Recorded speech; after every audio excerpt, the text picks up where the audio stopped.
ದಿವ್ಯವಾಣಿ Divyavani Divyavani Divyavani. Praise the Lord, hallelujah. ಯೇಸುವೆ ಸ್ತೋತ್ರ, ಯೇಸುವೆ ವಂದನೆ. ಆತ್ಮೀಯ ಸಹೋದರ ಸಹೋದರಿಯರೇ, ಕೀರ್ತನೆಗಳೊಂದಿಗೆ ನಮ್ಮ ಪ್ರಾರ್ಥನೆ ಈ ಒಂದು ಸುವಾರ್ತೆಯ ಕಾರ್ಯಕ್ಕೆ ನಿಮಗೆ ಸ್ವಾಗತ, ಸುಸ್ವಾಗತ. ಇಂದು ನಾವು 77ನೇ ಕೀರ್ತನೆಯಿಂದ ಧ್ಯಾನಿಸಲಿದ್ದೀವಿ. ಒಂದು ನಿಮಿಷ ಪ್ರಾರ್ಥಿಸೋಣ. ಸ್ತುತಿಗಳ ಮಧ್ಯೆ ವಾಸಿಸುವ ತಂದೆಯಾದ ದೇವರೇ, ನಿಮ್ಮ ನಾಮಕ್ಕೆ ಅನಂತ ಕೋಟಿ ಸ್ತೋತ್ರಗಳು. ನಿಮ್ಮ ಪುತ್ರ ಯೇಸು ಕ್ರಿಸ್ತರನ್ನು ನಮ್ಮ ರಕ್ಷಕರನ್ನಾಗಿ ದಯಪಾಲಿಸತಕ್ಕಾಗಿ ಸ್ತೋತ್ರ. ಕೀರ್ತನೆ ಭಕ್ತನ ಹೃದಯದ ಅರ್ಥನಾದ. ನಿಮ್ಮ ಮಹಿಮೆಯನ್ನು ಸಾರುತ್ತಾ, ನಿಮ್ಮ ಗುಣಗಾನ ಮಾಡುತ್ತಾ, ತನ್ನ ಕೋರಿಕೆಗಳನ್ನು ಸಮರ್ಪಿಸುವಂತಹ ಒಂದು ವಿಶೇಷವಾದ ಪ್ರಾರ್ಥನೆ. ಈ ಪ್ರಾರ್ಥನೆ ನಮಗೆ ಸೌಖ್ಯ ತರಲಿ, ಬಿಡುಗಡೆ ತರಲಿ, ನಮ್ಮನ್ನು ಆಶೀರ್ವದಿಸಲಿ, ನಮ್ಮ ಕುಟುಂಬಗಳನ್ನು ನಿಮ್ಮ ಪ್ರೀತಿಯಲ್ಲಿ ಬೆಳಗಿಸಲಿ. ವಿಶೇಷವಾಗಿ ನಮ್ಮೆಲ್ಲರನ್ನೂ ಆಶೀರ್ವದಿಸು. ಸ್ವರ್ಗೀಯ ಜ್ಞಾನದಲ್ಲಿ ತುಂಬು. ಆ ಪವಿತ್ರ ಆತ್ಮರನ್ನು ನಮ್ಮ ಮೇಲೆ ಕಳುಹಿಸು. ಯೇಸು ನಾಮದಲ್ಲಿ ಪ್ರಾರ್ಥಿಸುತ್ತೇವೆ, ಆಮೇನ್. ತಗೊಳ್ಳೋಣ ಆತ್ಮೀಯರೇ, ಕೀರ್ತನೆ 77. ಈ ಒಂದು ಕೀರ್ತನೆ ಸಂದೇಹ ನಿವಾರಣೆಗಾಗಿ ಒಂದು ಪ್ರಾರ್ಥನೆ. ಮೊರೆ ಇಡುವೆನು, ಕೂಗಿ ಮೊರೆ ಇಡುವೆನು, ಸ್ವಾಮಿ ದೇವನು ನನಗೆ ಕಿವಿಗೊಡುವನು. ಸಂಕಟದ ವೇಳೆಯೊಳು ಸ್ವಾಮಿಯನ್ನು ನಾ ಕರೆದೆ, ಇರುಳೆಲ್ಲ ಆಯಾಸ ವರಿಯದೆ ಕೈ ಚಾಚಿದೆ. ಎನ್ನ ಮನಸ್ಸಿತ್ತು ದುಃಖ ಶಮನಗೊಳ್ಳದೆ, ದೇವರನ್ನು ಸ್ಮರಿಸಿ ನಿಟ್ಟುಸಿರಿಡುತ್ತಿಹೆನು. ಹಂಬಲಿಸಿ ಮನದಲ್ಲೇ ನಾ ಮರುಗುತ್ತಿಹೆನು. ನಿದ್ರಿಸದಂತೆ ನೀನೆನ್ನ ಕಣ್ಣುಗಳ ತೆರೆದಿರುವೆ, ನುಡಿಯಲಾಗದ ತೆರದಿ ನಾ ತಳಮಳಗೊಂಡಿರುವೆ. ನೆನಪಿಗೆ ತಂದುಕೊಂಡೆ ಹಳೆಯ ದಿನಗಳನ್ನು, ಸ್ಮರಿಸಿಕೊಂಡೆ ಉರುಳಿ ಹೋದ ವರುಷಗಳನ್ನು. ನಿನ್ನ ಧ್ಯಾನ ಬರುತ್ತದೆ ನೆನಪಿಗೆ ರಾತ್ರಿಯೊಳು, ಆಲೋಚನೆ ಸುಳಿಯುತ್ತದೆ ನನ್ನ ಆಂತರ್ಯದೊಳು. ಈ ತೆರನ ಪ್ರಶ್ನೆ ಏಳುತ್ತದೆನ್ನ ಮನದೊಳು, ಕೈ ಬಿಟ್ಟು ಬಿಡುವನೋ ಪ್ರಭು ಸದಾಕಾಲಕ್ಕೂ. ಕೃಪೆಯನ್ನು ತೋರನೋ ಮತ್ತೆಂದೆಂದಿಗೂ. ಆತನ ಅಚಲ ಪ್ರೀತಿ ಇನ್ನು ಮಾಯವಾಯಿತೋ, ಆತನ ವಾಗ್ದಾನ ತಲತಲಾಂತರಕ್ಕೂ ಮುಗಿಯಿತೋ. ಕರುಣೆ ತೋರಲು ದೇವನು ಮರೆತು ಬಿಟ್ಟನೋ, ಕರುಳಿಗೆ ಕೋಪದಿಂದ ಬರೆ ಹಾಕಿಕೊಂಡನೋ. ಆಗ ನಾನು ನೆನೆಯಲಿ ಪರಿ ನನ್ನ ಚಪಲತೆಯೇ ಕಾರಣ. ಮಾಡುವೆನೀಗ ಪರಾತ್ಪರನ ಪವಾಡ ವರುಷಗಳ ಸ್ಮರಣ. ವರ್ಣಿಸುವೆನು ಪ್ರಭುವಿನ ಮಹತ್ ಕಾರ್ಯಗಳೆಲ್ಲವನು, ಸ್ಮರಿಸುವೆ ನೀನಾದಿಯಿಂದ ನಡೆಸಿದ ಅದ್ಭುತಗಳನ್ನು. ಧ್ಯಾನಿಸುವೆ ನಾನಿನ್ನ ಕಾರ್ಯಗಳನ್ನೆಲ್ಲ, ಮಾಡುವೆ ಮನನ ನಿನ್ನ ಪವಾಡಗಳನ್ನೆಲ್ಲ. ನಿನ್ನ ಮಾರ್ಗ ದೇವ ಪರಿಶುದ್ಧವಾದುದಯ್ಯ, ನಮ್ಮ ದೇವರಂತ ಮಹಾದೇವರಾರಯ್ಯ. ಅದ್ಭುತಗಳನ್ನು ನಡೆಸುವಂತ ದೇವ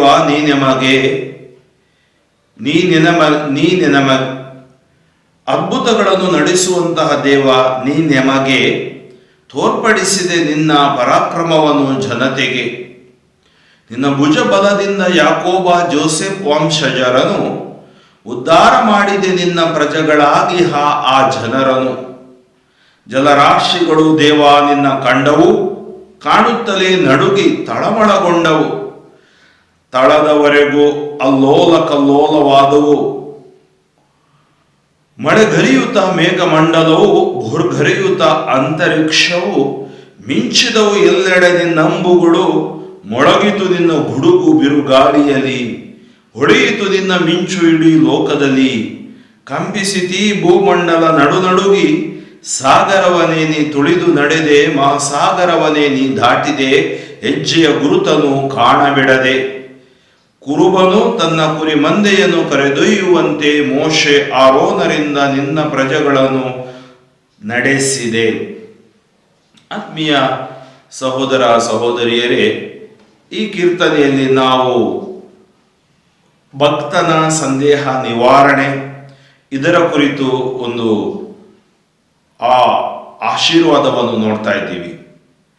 ನಮ್ಮಲ್ಲಿ ಅನೇಕ ಬಾರಿ ಸಂದೇಹಗಳಿರ್ತವೆ. ದೇವರು ಕರುಣಿಸುವನೋ, ಗುಣಪಡಿಸುವನೋ, ನಮ್ಮನ್ನು ರಕ್ಷಿಸುವನೋ, ಈ ಎಲ್ಲ ಪ್ರಶ್ನೆಗಳಿಗೆ ಉತ್ತರ ಎಂಬಂತೆ ಈ ಕೀರ್ತನೆ ಇವತ್ತು ನಮ್ಮ ಹೃದಯದ ವೇದನೆಗಳನ್ನು ನಿವೇದನೆ ಮಾಡಲು ದೇವರು ನಮಗೆ ಒಂದು ಅವಕಾಶ ಕೊಟ್ಟಿದ್ದಾರೆ ಈ ಕೀರ್ತನೆಯ ಮೂಲಕ. ಈ ಕೀರ್ತನೆಯಲ್ಲಿ ಸರಿಸುಮಾರು 20 ವಾಕ್ಯಗಳಿವೆ. ಈ ವಾಕ್ಯಗಳನ್ನು ನಾವೀಗ ಧ್ಯಾನಿಸುತ್ತಿರುವಾಗ ಒಂದೊಂದೇ ವಾಕ್ಯಗಳು ನಮ್ಮ ಜೀವನಕ್ಕೆ ಪ್ರೇರಣೆಯಾಗಲಿ ಮತ್ತು ನಮ್ಮಲ್ಲಿ ಬದಲಾವಣೆಯನ್ನು ತರಲಿ ಎಂಬುದಾಗಿ ಪ್ರಾರ್ಥಿಸೋಣ. ಮೊರೆ ಇಡುವೆನು, ಕೂಗಿ ಮೊರೆ ಇಡುವೆನು, ಸ್ವಾಮಿ ದೇವನು ನನಗೆ ಕಿವಿಗೊಡುವನು. ಅಂದ್ರೆ ಈ ಭಕ್ತ ಯೋಚನೆ ಮಾಡ್ತಾನೆ, ಮೊರೆ ಇಟ್ಟಾಗ ಖಂಡಿತವಾಗಿ ಸ್ವಾಮಿ ದೇವರು ನಮಗೆ ಕಿವಿ ಕೊಟ್ಟೇ ಕೊಡ್ತಾರೆ. ಸಂಕಟದ ವೇಳೆಯಳು ಸ್ವಾಮಿಯನ್ನು ನಾ ಕರೆದೆ, ಕಷ್ಟ ಕಾಲದಲ್ಲಿ ಎಲ್ಲ ಕಾಲದಲ್ಲಿ ನಾನು ಕರೆದೆ, ಇವರುಳೆಲ್ಲ ಆಯಾಸವರಿಯದೆ ಕೈ ಚಾಚಿದೆ, ನಾನು ಸ್ವಾಮಿ ಮುಂದೆ ಕೈ ಚಾಚಿದೆ, ಎನ್ನ ಮನಸ್ಸಿತ್ತು ದುಃಖ ಶಮನಗೊಳ್ಳದೆ. ಅನೇಕ ಬಾರಿ ನಮಗೂ ಇಂಥ ಅನುಭವ ಆಗುತ್ತೆ. ನಾವು ಪ್ರಾರ್ಥನೆ ಮಾಡ್ತೀವಿ ಮತ್ತು ದೇವರನ್ನು ಕರೆಯುತ್ತೀವಿ, ನಮ್ಮ ದುಃಖ ಶಮನವಾಗುವುದಿಲ್ಲ. ದೇವರನ್ನು ಸ್ಮರಿಸಿ ನಿಟ್ಟು ಸೀರಿಡುತ್ತೀಹೇನು, ಹಂಬಲಿಸಿ ಮನದಲ್ಲಿ ನಾ ಮರುಗುತ್ತೀಹೇನು. ನೋಡಿ, ಹಂಬಲಿಸಿನ ಮನದಲ್ಲಿ ಮರುಗುತ್ತೀಹೇನು, ದೇವರನ್ನು ಸ್ಮರಿಸಿ ನಿಟ್ಟುಸಿರಿಡುತ್ತೀಹೇನು. ನಿದ್ರಿಸದಂತೆ ನೀನೆನ್ನ ಕಣ್ಗಳು ತೆರೆದಿರುವೆ. ಯಾಕೆಂದ್ರೆ ಮನಸ್ಸಿನಲ್ಲಿ ಅಸಮಾಧಾನ ಇರುವಾಗ, ಅಶಾಂತಿ ಇರುವಾಗ, ಟೆನ್ಷನ್ ಇರುವಾಗ, ಒತ್ತಡ ಇರುವಾಗ, ಮಾನಸಿಕ ಒತ್ತಡ ಇರುವಾಗ ನಮಗೆ ನಿದ್ರೆ ಬಿಡೋಲ್ಲ ಕಣ್ಗಳಿಗೆ. ನಿದ್ರಿಸದಂತೆ ನೀನೆನ್ನ ಕಣ್ಗಳ ತೆರೆದಿರುವೆ, ನುಡಿಯಲಾಗದ ತೆರದಿ ನಾ ತಳಮಳಗೊಂಡಿರುವೆ. ನೆನಪಿಗೆ ತಂದುಕೊಂಡೆ ಹಳೆಯ ದಿನಗಳನ್ನು, ಸ್ಮರಿಸಿಕೊಂಡೆ ಉರುಳಿ ಹೋದ ವರುಷಗಳನ್ನು.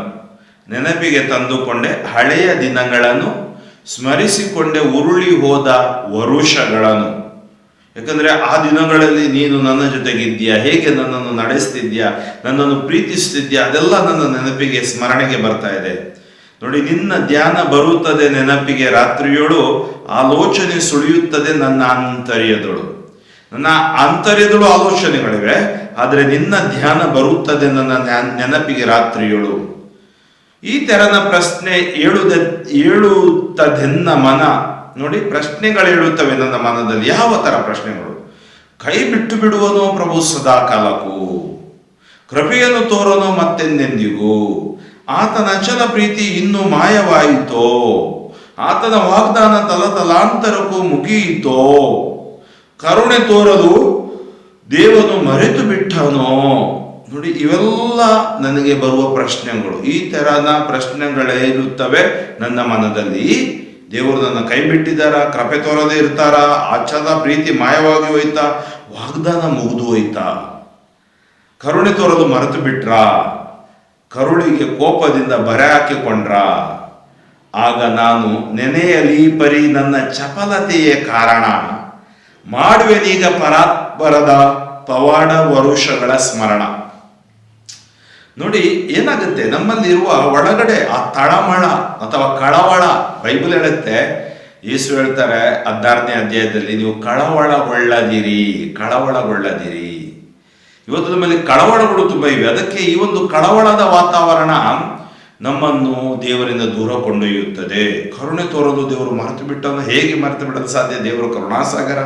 ಕರುಳಿಗೆ ಕೋಪ ಬರೆ ಹಾಕಿಕೊಂಡನು. ಇದು ಮನುಷ್ಯನ ಆಲೋಚನೆ. ಆಗ ನಾನು ನೆನೆಯಲಿ ಪರಿ ನನ್ನ ಚಪಲತೆಯೇ ಕಾರಣ, ಮಾಡುವೆನೀಗ ಪರಾತ್ಪರನ ಪವಾಡಗಳ ಸ್ಮರಣ. ಏಕೆಂದ್ರೆ ಪವಾಡಗಳನ್ನು ಅನೇಕ ಮಾಡಿದ್ದಾರೆ ದೇವರು ನಮ್ಮ ಜೀವನದಲ್ಲಿ. ಹಳೆ ಒಡಂಬಡಿಕೆಯನ್ನು ನಾವು ನೋಡ್ತೀವಿ, ಇಸ್ರಾಯೇಲರಿಗೆ ಮಾಡಿದ ಪವಾಡಗಳು. ದೇವರು ನಮ್ಮ ಮಧ್ಯೆ ಇದ್ದಾರೆ. ಮಾಡುವೆನೀಗ ಪರಾತ್ಪರನ ಪವಾಡ ವರುಷಗಳ ಸ್ಮರಣ. ವರ್ಣಿಸುವೆನು ಪ್ರಭುವಿನ ಮಹತ್ ಕಾರ್ಯಗಳೆಲ್ಲವನು, ಸ್ಮರಿಸುವೆ ನೀನಾದಿಯಿಂದ ನಡೆಸಿದ ಅದ್ಭುತಗಳನ್ನು. ವರ್ಣಿಸುವೆನು ಪ್ರಭುವಿನ ಮಹತ್ ಕಾರ್ಯಗಳೆಲ್ಲವನು, ಸ್ಮರಿಸುವೆ ನೀನಾದಿಯಿಂದ ನಡೆಸಿದ ಅದ್ಭುತಗಳನ್ನು. ಧ್ಯಾನಿಸುವೆ ನಿನ್ನ ಕಾರ್ಯಗಳನ್ನೆಲ್ಲ, ಮಾಡುವೆ ಮನನ ನಿನ್ನ ಪವಾಡಗಳನ್ನೆಲ್ಲ. ಧ್ಯಾನಿಸುವೆ ನಿನ್ನ ಕಾರ್ಯಗಳನ್ನೆಲ್ಲ, ಮಾಡುವೆ ಮನನ ನಿನ್ನ ಪವಾಡಗಳನ್ನೆಲ್ಲ. ಯಾಕೆಂದ್ರೆ ನಿನ್ನ ಕಾರ್ಯ. ಇವತ್ತು ನಾವು ಏನು ಧ್ಯಾನಿಸಬೇಕು? ಈ ಕಷ್ಟ ಬಂದಾಗ, ನೋವು ಬಂದಾಗ ದೇವರ ಒಳ್ಳೆಯ ಕಾರ್ಯಗಳಿವೆ, ಅದನ್ನು ಧ್ಯಾನಿಸು. ಮತ್ತು ಆತ ಮಾಡಿದ ಪವಾಡಗಳು, ಹಳೆ ಒಡಂಬಡಿಕೆಯಲ್ಲಿ ಹೊಸ ಒಡಂಬಡಿಕೆಯಲ್ಲಿ ಎಷ್ಟೋ ಪವಾಡಗಳು ನಮಗಿವೆ, ಧ್ಯಾನಿಸು. ನಾನು ಯಾವಾಗಲೂ ಹೇಳುವುದಿದೆ, ದೇವರ ವಾಕ್ಯ ಓದುವವರು ಆ ಪವಾಡಗಳನ್ನು ಓದಬೇಕು. ಯಾಕಂದ್ರೆ ದೇವರು ನಮ್ಮ ಮಧ್ಯೆ ಇದ್ದಾರೆ. ಇಮ್ಯಾನ್ಯುಯಲ್, ದೇವರು ನಮ್ಮೊಡನೆ ಇದ್ದಾರೆ. ನಿನ್ನ ಮಾರ್ಗ ದೇವ ಪರಿಶುದ್ಧವಾದುದಯ್ಯ, ನಿನ್ನ ಮಾರ್ಗ ಪರಿಶುದ್ಧವಾದುದಯ್ಯ. ನಮ್ಮ ದೇವರಂತ ಮಹಾದೇವರಾರಯ್ಯ. ಆಮೇಲೆ ನೋಡಿ, ಅವನೊಳಗಡೆ ಬರುವ ಭಾವನೆಗಳು, ಒಂದ್ಸರಿ ಅವನಿಗೆ ನೆಗೆಟಿವ್ ಭಾವನೆ ಬರುತ್ತೆ, ಆದ್ರೆ ಇನ್ನೊಂದು ಸರಿ ಹೇಳ್ತಾನೆ, ನಿನ್ನ ಮಾರ್ಗ ದೇವ ಪರಿಶುದ್ಧವಾದುದಯ್ಯ. ನಮ್ಮ ದೇವರಂತ ಮಹಾದೇವರಾರಯ್ಯ. ಅದ್ಭುತಗಳನ್ನು ನಡೆಸುವಂತ ದೇವ ನೀನೆ ನಮಗೆ ತೋರ್ಪಡಿಸಿದೆ ನಿನ್ನ ಪರಾಕ್ರಮ ಜನತೆಗೆ, ನಿನ್ನ ಪರಾಕ್ರಮವನ್ನು ಜನತೆಗೆ, ನಿನ್ನ ಅದ್ಭುತಗಳನ್ನು ಮಾಡು. ನಿನ್ನಂತ ದೇವರು ಬೇರೆ ಯಾರು ಇಲ್ಲ. ಅದಕ್ಕೆ ನಾವು ಆಡ್ತೀವಲ್ಲ, ನಿನ್ನಂತ ದೇವರು ಯಾರು ಇಲ್ಲ. ನಮಗೆ ಬೇರೆ ಯಾರು, ಯೇಸು ಪ್ರಭುವಿನಂತ ಅಥವಾ ಸರ್ವಶಕ್ತ ಪಿತಾದೇವ ಸರ್ವೇಶ್ವರನಂತ ದೇವರು ನಮಗೆ ಯಾರು ಇಲ್ಲ. ನಿನ್ನ ಭುಜಬಲದಿಂದ ಯಾಕೋಬ್ ಜೋಸೆಫ್ ವಂಶಜರನ್ನು ಉದ್ಧಾರ ಮಾಡಿದೆ, ನಿನ್ನ ಪ್ರಜೆಗಳಾಗಿ ಆ ಜನರನ್ನು. ನೋಡಿ, ಜೋಸೆಫನ ವಂಶ, ಯಾಕೋಬನ ವಂಶ ಉದ್ಧಾರ ಮಾಡಿದಾತ ನೀನೇ. ಜಲರಾಶಿಗಳು ದೇವ ನಿನ್ನ ಕಂಡವು, ಕಾಣುತ್ತಲೇ ನಡುಗಿ ತಳಮಳಗೊಂಡವು. ತಳದವರೆಗೂ ಅಲ್ಲೋಲ ಕಲ್ಲೋಲವಾದವು. ಮಳೆಗರೆಯುತ್ತಾ ಮೇಘಮಂಡಲವು, ಬೋರ್ಗರೆಯುತ್ತಾ ಅಂತರಿಕ್ಷವು, ಮಿಂಚಿದವು ಎಲ್ಲೆಡೆ ನಿನ್ನ ಅಂಬುಗಳು. ಮೊಳಗಿತು ನಿನ್ನ ಗುಡುಗು, ಬಿರುಗಾಳಿಯಲ್ಲಿ ಹೊಳೆಯಿತು ನಿನ್ನ ಮಿಂಚು, ಇಡೀ ಲೋಕದಲ್ಲಿ ಕಂಪಿಸಿತಿ ಭೂಮಂಡಲ ನಡುಗಿ. ನೋಡಿ ಏನ್ ಮಾಡ್ತಾರೆ ದೇವರು. ಜಲರಾಶಿಗಳು ಅಂದ್ರೆ, ಈಗ ಮುಂದುವರಿಸಿ ಹೇಳ್ತಾನೆ ನೋಡ್ರಿ, ಸಾಗರವನ್ನೇ ನೀ ತುಳಿದು ನಡೆಯುವೆ ಅಂದ್ರೆ, ಇಸ್ರಾಯೇಲ್ ಜನರನ್ನು ಆ ಸಾಗರದಲ್ಲಿ, ಕೆಂಪು ಸಮುದ್ರದಲ್ಲಿ ದಾಟಿಸಿ ನಡೆಸಿದ ದೇವರು ಹೆಜ್ಜೆಯ ಗುರುತನ್ನು ಕಾಣಬಿಡದೆ ಮಹಾಸಾಗರವನ್ನೇ ನೀನು ದಾಟಿಸಿದೆ. ಅದಕ್ಕೆ ನಾವು ಸಾಗರದ ಕಷ್ಟವೆಂಬ ಸಾಗರದಲ್ಲೂ ದಾಟಿಸುವಂತ ದೇವರು ನೀವಾಗಿದ್ದೀರಿ. ಏಕೆಂದರೆ ಇರುವಾತ ನೀನೇ ಸ್ವಾಮಿ. ಹೆಜ್ಜೆಯ ಗುರುತನ್ನು, ಅಲ್ಲಿ ಯಾವ ಹೆಜ್ಜೆಯ ಗುರುತನ್ನು ಕಾಣಬಿಡದೆ ಇಸ್ರಾಯೇಲರನ್ನು ದಾಟಿಸಿದರು. ಕುರುಬನು ತನ್ನ ಕುರಿಮಂದೆಯನ್ನು ಕರೆದೊಯ್ಯುವಂತೆ ಮೋಶೆ ಆರೋನರಿಂದ ನಿನ್ನ ಪ್ರಜೆಗಳನ್ನು ನಡೆಸಿದೆ. ನೋಡಿ, ಮೋಶ ಮತ್ತು ಆರೋನ ಅವರು ಕೇವಲ ಅಲ್ಲಿ ಒಂದು ಸಾಧನ, ಆದರೆ ನಡೆಸಿದ್ದು ನೀನೇ ಅವರ ಮೂಲಕ. 78ನೇ ಕೀರ್ತನೆ, ಇದರಲ್ಲಿ ಸುಮಾರು 1 ರಿಂದ 72 ವಾಕ್ಯಗಳಿವೆ. ಸ್ವಲ್ಪ ಉದ್ದವಾದ ಕೀರ್ತನೆ, ನಾವು ಆಲಿಸೋಣ. ಇಸ್ರಾಯೇಲರ ಪೂರ್ವ ಚರಿತ್ರೆಯ ಕುರಿತು ನಾವು ಇದರಲ್ಲಿ ಓದುತ್ತೇವೆ. ನೋಡೋಣ, ನಾವು ಬಹಳ ಒಂದು ಧ್ಯಾನಭರಿತವಾಗಿ ಆಲಿಸಬೇಕು. ನನ್ನ ಜನರೇ ಕಿವಿಗೊಡಿ ನನ್ನ ಬೋಧನೆಗೆ, ಗಮನ ಕೊಡಿ ನಾ ಹೇಳುವ ಮಾತುಗಳಿಗೆ. ಸಾಮತಿಯೊಂದಿಗೆ ಬೋಧನೆಯನ್ನಾರಂಭಿಸಿರುವೆನು, ಹೊರಪಡಿಸುವೆನು ಪೂರ್ವಕಾಲದ ಗೂಢಾರ್ಥಗಳನ್ನು. ಹೇಳುವೆವು ನಾವು ಕೇಳಿ ತಿಳಿದುಕೊಂಡವುಗಳನ್ನೇ, ಪೂರ್ವಜರೆಮಗೆ ತಿಳಿಸಿದ ಸಂಗತಿಗಳನ್ನೇ. ಪ್ರಭುವಿನ ಮಹಿಮೆ ಪರಾಕ್ರಮದ ಪವಾಡಗಳನ್ನೇ ಮರೆಮಾಡೆವು ಅವರ ಸಂತತಿಯಾದ ನಿಮಗೆ. ವಿವರಿಸುವೆವು ಬರಲಿರುವ ಪೀಳಿಗೆಗೆ. ನೇಮವಿತ್ತನು ಯಾಕೋಬ ವಂಶಕ್ಕೆ, ಶಾಸನ ಕೊಟ್ಟನು ಇಸ್ರಾಯೇಲರಿಗೆ. ವಿಧಿಸಿದ ನಿಂತು ನಮ್ಮ ಪೂರ್ವ ಜನರಿಗೆ, ಕಲಿಸಿರಿ ಇವನ್ನು ನಿಮ್ಮ ಮಕ್ಕಳಿಗೆ. ಗೊತ್ತಾಗಲಿ ಇವೆಲ್ಲ ಮುಂದಿನ ತಲೆಮಾರಿಗೆ, ತಿಳಿಸುತ್ತಾ ಹೋಗಲಿ ಮಕ್ಕಳು ಮೊಮ್ಮಕ್ಕಳಿಗೆ. ಆಗ ತಮ್ಮ ಪ್ರಾಚೀನ ಪೂರ್ವಿಕರಂತೆ ಅವರಾಗಲು, ಮೊಂಡರು, ಅವಿಧೇಯರು, ದೈವದ್ರೋಹಿಗಳು, ಚಪಲ ಚಿತ್ತರು ಮರೆಯರು ನಿನ್ನ ಮಹತ್ ಕಾರ್ಯಗಳನ್ನು. ಇಡುವರು ನನ್ನಲ್ಲೇ ಭರವಸೆಯನ್ನು, ಕೈಗೊಳ್ಳುವರು ನನ್ನ ಆಜ್ಞೆಗಳನ್ನು. ಎಫ್ರಾಯಿಮರು ಹೋದರು ಧನುರ್ಧಾರಿಗಳಾಗಿ, ಯುದ್ಧ ವೇಳೆಯಲ್ಲಿ ಓಡೋಡಿದರು ಹಿಂದಿರುಗಿ. ಪಾಲಿಸಲಿಲ್ಲ ಅವರು ದೇವರ ನಿಬಂಧನೆಯನ್ನು, ಅನುಸರಿಸಲಿಲ್ಲ ಆತನ ಧರ್ಮಶಾಸ್ತ್ರವನ್ನು. ಮರೆತು ಬಿಟ್ಟರವರು ಆತನ ಮಹತ್ ಕಾರ್ಯಗಳನ್ನು, ತಮ್ಮೆದುರಿನಲ್ಲಿ ಸಾಧಿಸಿದ ಅದ್ಭುತಗಳನ್ನು. ಆ ಈಜಿಪ್ಟ್ ದೇಶದಳು, ಸೋನ್ ಬಯಲು ಸೀಮೆಯಳು, ಆತನೆಸಗಿದ ಪವಾಡಗಳು ಪೂರ್ವಜರ ಇದಿರೊಳು. ದಾಟಿಸಿದನವರನ್ನು ಸಮುದ್ರವನ್ನೇ ಭೇದಿಸಿ, ಅದರ ತುಳ ನೀರನ್ನು ರಾಶಿಯಾಗಿ ನಿಲ್ಲಿಸಿ. ಅಗಲಲ್ಲಿ ಕರೆದೊಯ್ಯುವನು ಮೇಘದ ನೆರಳಲಿ, ഇരുಳೊಳು ನಡೆಸಿದನು ಜ್ವಾಲೆಯ ಬೆಳಕಲಿ. ಕಾಡಿನ ಕಗ್ಗಲ್ಲನು ಸೀಳಿ ಹೊರಡಿಸಿದನು ನೀರನು, ಆಳದ ಸರಸಿಯೊಂದು ಎಂಬಂತೆ ಅದನ್ನು ಕುಡಿಯಲಿತ್ತನು. ಬಂಡೆಗಳಿಂದಲೇ ಹೊರಡಿಸಿದನು ನೀರನು, ನದಿಗಳಂತೆಯೇ ಹರಿಯ ಮಾಡಿದನು ಅದನು. ಆದರೂ ಪಾಪ ಮಾಡುತ್ತಲೇ ಬಂದರು ದೇವರಿಗೆದುರಾಗಿ, ಪ್ರತಿಭಟಿಸಿದರು ಅಡವಿಯಲ್ಲಿ ಪರಾತ್ಪರನಿಗೆ ವಿರುದ್ಧವಾಗಿ. ಕೋರಿದರು ತಮಗಿಷ್ಟವಾದ ಆಹಾರವನ್ನೇ, ಪರೀಕ್ಷಿಸಿದರು ಮನದಲ್ಲಿ ಆ ದೇವರನೇ. ಜಯವ ಮಾತಿನಲ್ಲಿ ಆಡಿಕೊಂಡವರೆಂತು, ಅಡವಿಯಲ್ಲಿ ದೇವನೂಟ ಬಡಿಸುವನೆಂತ. ಅಡವಿಯಲ್ಲಿ ದೇವನೂಟ ಬಡಿಸುವನೆಂತು. ಹೊಡೆದನು ಆಸರೆಯನು, ಚಿಮ್ಮಿತು ನೀರು, ಅರಿಯಿತು ನೆರೆಯು. ಆದರೆ ಕೊಡಬಲ್ಲನೆ ರೊಟ್ಟಿ, ಒದಗಿಸುವನೇ ಮಾಂಸವನು. ಇದನ್ನು ಕೇಳಿ ಸಿಡಿದೆದ್ದನು ಪ್ರಭು ರೋಷದಿಂದಲೇ. ಉಕ್ಕೇರಿತಾತನ ಕೋಪ ಇಸ್ರಾಯೇಲರ ಮೇಲೆ, ಕಾರಿದನು ಕೋಪಾಗ್ನಿಯನು ಯಾಕೋಬ ಕುಲದ ಮೇಲೆ. ಏಕೆನೆ ಅವರಿಗಿರಲಿಲ್ಲ ವಿಶ್ವಾಸ ದೇವರಲ್ಲಿ, ಇರಲಿಲ್ಲ ನಂಬಿಕೆ ಆತನ ಸಲಹುವ ಶಕ್ತಿಯಲ್ಲಿ. ಆದರೂ ಮೇಘಮಂಡಲಕ್ಕೆ ಆಜ್ಞೆ ಇತ್ತನಾತ, ಅಂತರಿಕ್ಷದ ದ್ವಾರಗಳನ್ನು ತೆರೆದನಾತ.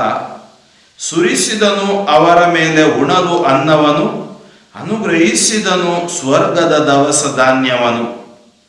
ನರರಿಗುಣಲು ಕೊಟ್ಟನು ದೇವದೂತರ ಆಹಾರವನು, ಇತ್ತನವರಿಗೆ ತೃಪ್ತಿಕರವಾದ ಭೂರಿ ಔತಣವನು. ಆಕಾಶದಲ್ಲೆಬ್ಬಿಸಿದನು ಮೂಡಣ ಗಾಳಿಯನು, ಒಲುಮೆಯಿಂದ ಹೊರಡಿಸಿದನು ತೆಂಕಣ ಗಾಳಿಯನು. ಧೂಳಿನಷ್ಟು ಸುರಿಸಿದನು ಮಾಂಸ ವೃಷ್ಟಿಯನು, ಸಮುದ್ರದ ಮರಳಿನಷ್ಟು ರೆಕ್ಕೆ ಹಕ್ಕಿಗಳನ್ನು. ಬೀಳುವಂತೆ ಮಾಡಿದನು ಪಾಳೆಯದ ಮಧ್ಯದಲ್ಲೂ, ಉದುರಿದವು ಅವರಿದ್ದ ಗುಡಾರಗಳ ಸುತ್ತಲೂ. ಸಿಕ್ಕಿತು ಅವರಿಗೆ ತಾವು ಬಯಸಿದ್ದು, ತೃಪ್ತರಾದರೂ ಹೊಟ್ಟೆ ತುಂಬ ತಿಂದು. ಆದರೆ ಆ ಜನಕ್ಕೆ ಆಶೆ ಕೈಬಿಡುವುದಕ್ಕೆ ಮುನ್ನ, ಬಾಯಿಗೆ ಬಂದ ತುತ್ತು ಹೊಟ್ಟೆಗಿಳಿಯುವುದಕ್ಕೆ ಮುನ್ನ ದೈವ ಕೋಪವೆದ್ದಿತು ಅವರಿಗೆ ವಿರುದ್ಧ. ಮಾಡಿದವರಲ್ಲಿ ಕೊಬ್ಬಿದವರ ವಧ. ನೆಲ ಕುರುಳಿತು ಇಸ್ರಾಯೇಲ ಸಿರಿಜನ. ಇಷ್ಟಾದರೂ ಪಾಪ ಮಾಡುತ್ತಾ ಬಂದವರು ಪದೇ ಪದೇ ದೇವರ ಅದ್ಭುತ ಕಾರ್ಯಗಳನ್ನು ತೊರೆದರು ನಂಬದೆ. ಆರಿಸಿದನು ಊದಿ ಅವರ ಬಾಳ ಹಣತೆಯನು, ಬರಮಾಡಿದನು ಅವರಿಗೆ ಭೀಕರ ಮರಣವನು. ಆತನನ್ನು ನೆನೆಸಿಕೊಂಡರವರು ವಧೆಯಾಗುವಾಗ, ಪರಿತಾಪಗೊಂಡು ದೇವರಿಗೆ ಅಭಿಮುಖರಾದಾಗ.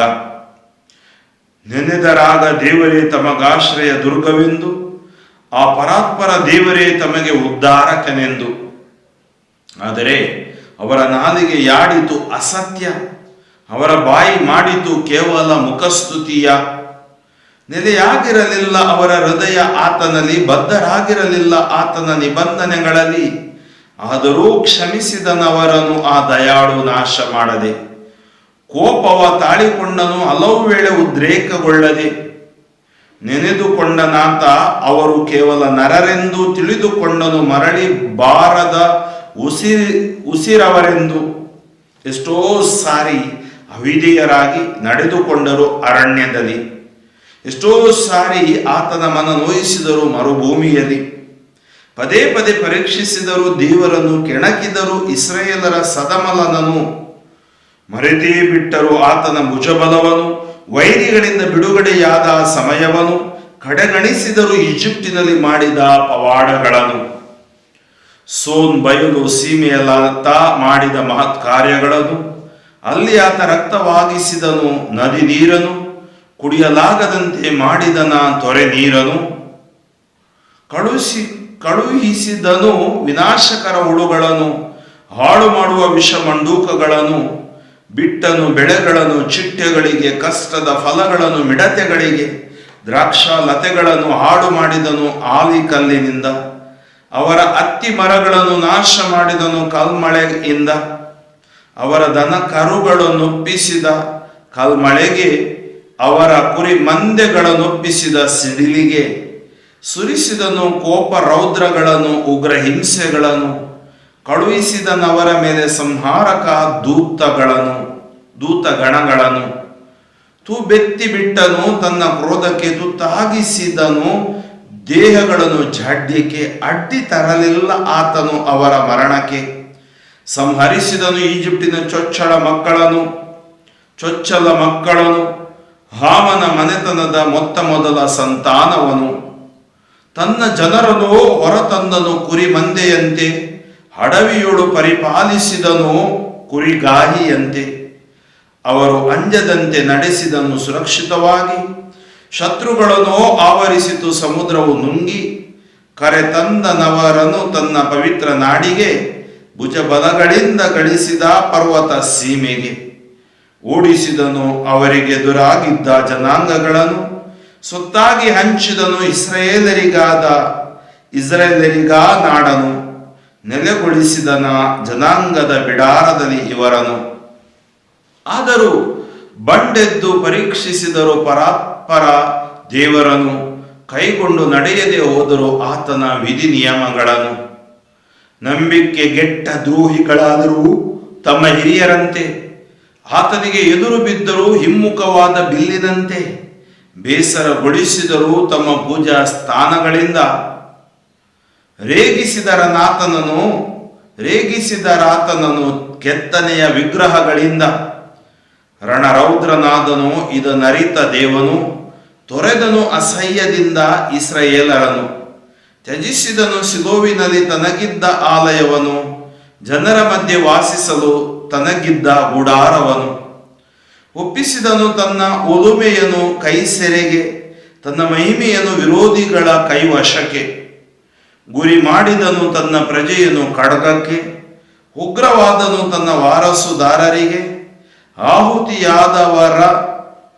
ಆಹುತಿಯಾದರವರ ಯುವಜನ ಅಗ್ನಿಗೆ, ವಿವಾಹವಾಗಲಿಲ್ಲ ಅವರ ಕನ್ಯೆಯರಿಗೆ. ಬಲಿಯಾದರವರ ಯಾಜಕರು ಶತ್ರು ಕತ್ತಿಗೆ, ವಿಧವೆಯರು ರೋಧಿಸಲಿಲ್ಲ ಅವರ ಸಾವಿಗೆ. ಪ್ರಭುವೆದ್ದನು ನಿದ್ರೆಯಿಂದಲೋ ಎಂಬಂತೆ, ವಧುವಿನ ಅಮಲಿನಿಂದೆಚ್ಚೆತ್ತ ಬಲಿಷ್ಠದಂತೆ. ಸದೆಬಡಿದನಾತ ತನ್ನ ಶತ್ರುಗಳನ್ನು, ನಿತ್ಯ ನಿಂದೆಗೆ ಈಡು ಮಾಡಿದನವರನು. ವರ್ಜಿಸಿದನು ಜೋಸೆಫ್ ಕುಲದ ಗುಡಾರವನು, ತ್ಯಜಿಸಿದನು ಎಫ್ರಾಹಿಂ ಕುಲದ ಗುಡಾರವನು. ಆರಿಸಿಕೊಂಡನು ಯಹೂದ್ಯರ ಗೋತ್ರವನು, ತನ್ನ ಗತಿಪ್ರಿಯವಾದ ಸಿಯೋನ್ ಗಿರಿಯನು. ನಿರ್ಮಿಸಿದನು ತನ್ನ ಮಂದಿರವನ್ನು ಪರ್ವತದಿಂದ, ಶಾಶ್ವತವಾಗಿ ತಾನು ಸ್ಥಾಪಿಸಿದ ಭೂಮಿಯಂತೆ. ಹಾರಿಸಿಕೊಂಡನು ದಾಸ ದಾವೀದನನು, ತೆಗೆದುಕೊಂಡನು ಕುರಿಹಟ್ಟಿಯಿಂದವನನು. ಕುರಿ ಮೇಯಿಸುವ ಕಸಬಿನಿಂದವನನ್ನು ಬಿಡಿಸಿದನು. ಸ್ವಪ್ರಜೆ ಯಾಕೋಬ್ಯರನ್ನು, ಸ್ವಜನ ಇಸ್ರಾಯೇಲರನ್ನು ಪರಿಪಾಲಿಸುವಂತೆ ನೇಮಕ ಮಾಡಿದನು ಆತನನು. ದಾವೀದನು ಪೋಷಿಸಿದನವರನ್ನು ನೇರ ಮನದಿಂದ, ಪರಿಪಾಲಿಸಿದನವರನ್ನು ರಾಜ್ಯಾಧಿಕಾರ ಕುಶಲತೆಯಿಂದ.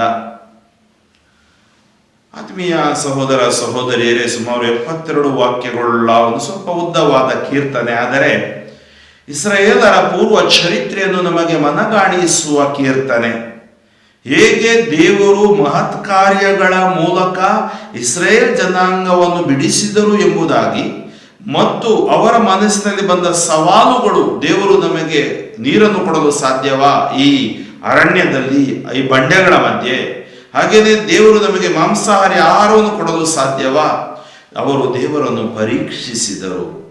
ನೋಡಿ, ನಾವು ದೇವರನ್ನು ಪರೀಕ್ಷಿಸಿದಾಗ ನಮ್ಮ ನಿರೀಕ್ಷೆ ಹುಸಿಯಾಗುತ್ತದೆ. ದೇವರನ್ನು ನಾವು ಯಾವಾಗಲೂ ಪರೀಕ್ಷಿಸಬಾರದು. ದೇವರನ್ನು ಪರೀಕ್ಷಿಸುವುದು ಅಂದರೆ ನಾವು ದೇವರನ್ನು ಶಿಕ್ಷಿಸುವುದು ಎಂಬ ಅರ್ಥ ಆಗುತ್ತೆ. ಯಾಕಂದ್ರೆ ನಾವು ಪರೀಕ್ಷೆ ಮಾಡಲಿಕ್ಕೆ ಹೋಗಲೇಬಾರದು. ದೇವರು ಸಂಪೂರ್ಣವಾಗಿ ಅವ್ರಿಗೆ ಗೊತ್ತು. ನಮ್ಮಲ್ಲಿ ಬದಲಾವಣೆ ಬೇಕು, ನಮ್ಮಲ್ಲಿ ಪರಿವರ್ತನೆ ಬೇಕು, ನಮ್ಮಲ್ಲಿ ಒಂದು ದೇವರೆಡೆಗೆ ಪ್ರೀತಿ ಬೇಕು. ಅದಕ್ಕಾಗಿ ಈ ಕೀರ್ತನೆಗಳ ಪ್ರಾರ್ಥನೆ ನಮ್ಮ ಯಾತನೆಗಳನ್ನು ದೇವರಿಗೆ ಸಮರ್ಪಿಸಬೇಕು ಮತ್ತು ನಾವು ದೇವರ ಪ್ರೀತಿಯಲ್ಲಿ ತುಂಬಬೇಕು. ಅದಕ್ಕಾಗಿ ನಾವು ಓದಿದ್ವಿ. ನಾವು ಮತ್ತೆ ಒಂದೊಂದೇ ವಾಕ್ಯಗಳನ್ನು ತೆಗೆದು ಹೋಗಲ್ಲ, ಅದು ಇನ್ನೊಂದು ಅರ್ಧ ಗಂಟೆ ಆಗುತ್ತೆ. ಆದ್ದರಿಂದ ಇಲ್ಲಿಯ ಮೇನ್ ಅಥವಾ ಪ್ರಮುಖ ಅಂಶ ಏನಂದ್ರೆ, ಹೇಗೆ ದೇವರು ಇಸ್ರೇಲ್ ಸಂತತಿಯನ್ನು ನಡೆಸಿದರು, ಹೇಗೆ ದೇವರು ಮಹತ್ ಕಾರ್ಯಗಳನ್ನು ಎಸಗಿದರು.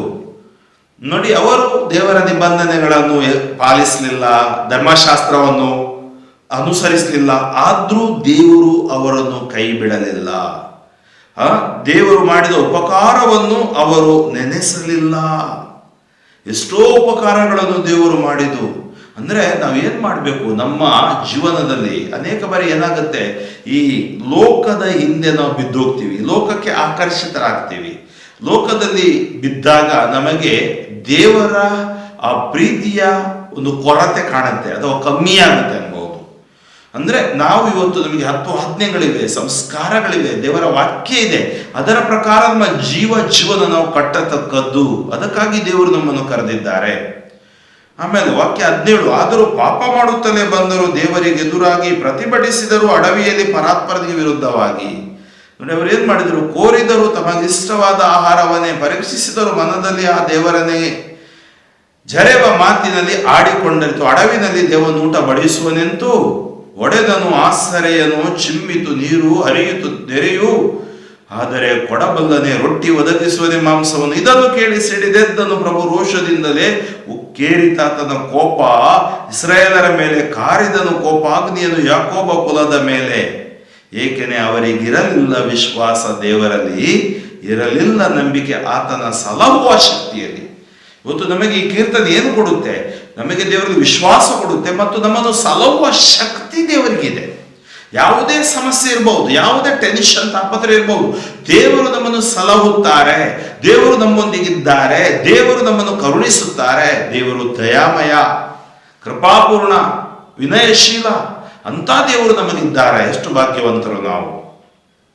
ಆದರೂ ಏನಾಯಿತು, ಅವರು ಮೇಘ ಮಂಡಲದಲ್ಲಿ ದೇವರು ಏನೆಲ್ಲ ಮಾಡ್ತಾರೆ, ಆಜ್ಞೆ ಕೊಟ್ಟಾಗ ಈ ಭೂಮಿಗೆ ನೀರು ಸಿಗುತ್ತೆ ಮತ್ತು ಅನೇಕ ಆಶೀರ್ವಾದಗಳು, ದವಸ ಧಾನ್ಯಗಳು ಭೂಮಿಯಲ್ಲಿ ಸಿಗುತ್ತವೆ. ಮತ್ತು ಅವರಿಗೆ ಏನೆಲ್ಲ ಎಷ್ಟು ಮಾಂಸ ಸಿಕ್ತು, ಬೆಳವಕ್ಕಿಗಳು ಇರಬಹುದು, ಮನ್ನ ಇರಬಹುದು, ಇದೆಲ್ಲವನ್ನು ದೇವರು ಏನು ಇಲ್ಲದ ಸ್ಥಳದಲ್ಲಿ ಅವರಿಗೆ ಆಶೀರ್ವದಿಸಿದರು. ಆದ್ದರಿಂದ ಮನುಷ್ಯ ಯಾವಾಗ ಇದೆಲ್ಲ ಮರೀತಾನೆ, ದೇವರ ಕೋಪಾಗ್ನಿ ಭುಗಿಲೇಳುತ್ತದೆ. ಆವಾಗ ಏನಾಯ್ತು ನೋಡಿ, ದೈವ ಕೋಪವೆದ್ದಿತು. ವಾಕ್ಯ 31 ದೈವ ಕೋಪವೆದ್ದಿತು, ಅವರಿಗೆ ವಿರುದ್ಧ ಮಾಡಿದವರಲ್ಲಿ ಕೊಬ್ಬಿದವರ ವಧ. ನೆಲ ಕುರುಳಿತು ಇಸ್ರಾಯೇಲ ಸಿರಿಜನ, ಇಷ್ಟಾದರೂ ಪಾಪ ಮಾಡುತ್ತಾ ಬಂದವರು ಪದೇ ಪದೇ ದೇವರ ಅದ್ಭುತ ಕಾರ್ಯಗಳನ್ನು ತೊರೆದರು, ನಂಬದೆ. ಅಪನಂಬಿಕೆ, ಅವಿಶ್ವಾಸ. ದೇವರ ಅದ್ಭುತ ಕಾರ್ಯಗಳನ್ನು ಅವರು ಏನ್ ಮಾಡಿದ್ರು, ಮರೆತರು. ಆಮೇಲೆ ನಾವು ನೋಡ್ತೀವಿ, ದೇವರು ಏನ್ ಮಾಡಿದ್ರು, ಅವರ ನಾಲಿಗೆ ಅಸತ್ಯವಾಡಿದ್ರು, ಬಾಯಿ ಮಾಡಿದ್ದು ಕೇವಲ ಮುಖಸ್ತುತಿ ಮಾಡಿದ್ರು, ನೆಲೆಯಾಗಿರಲಿಲ್ಲ ಅವರ ಹೃದಯ ಆತನಲ್ಲಿ, ಬದ್ಧರಾಗಿರಲಿಲ್ಲ ಆತನ ನಿಬಂಧನೆಗಳಲ್ಲಿ. ಆದರೂ ದೇವರು ಕ್ಷಮಿಸುತ್ತಾರೆ. ನಾವು ಅವಿಶ್ವಾಸಿಗಳಾದರೂ ದೇವರು ವಿಶ್ವಾಸಿ, ನಾವು ಅಪನಂಬಿಕೆ ಪಟ್ಟರು ದೇವರು ನಮ್ಮನ್ನು ನಂಬ್ತಾರೆ. ನೆಲೆಯಾಗಿರಲಿಲ್ಲ, ಆದರೂ ಕ್ಷಮಿಸಿದನವರನ್ನು ಆ ದಯಾಳು ನಾಶ ಮಾಡದೆ. ಅಂದ್ರೆ ದೇವರ ಕ್ಷಮೆಗೆ ಎಲ್ಲೇ ಇಲ್ಲ. ನಮ್ಮನ್ನು ಕ್ಷಮಿಸಿದಕ್ಕಾಗಿ ಇವತ್ತು ನಾವು ಬದುಕಿದ್ದೀವಿ. ಕೋಪವ ತಾಳಿಕೊಂಡನು, ಹಲವು ವೇಳೆ ಉದ್ರೇಕಗೊಳ್ಳದೆ. ನೋಡಿ, ದೇವರು ತಾಳಿಕೊಂಡ ನೀವು ಕೋಪ.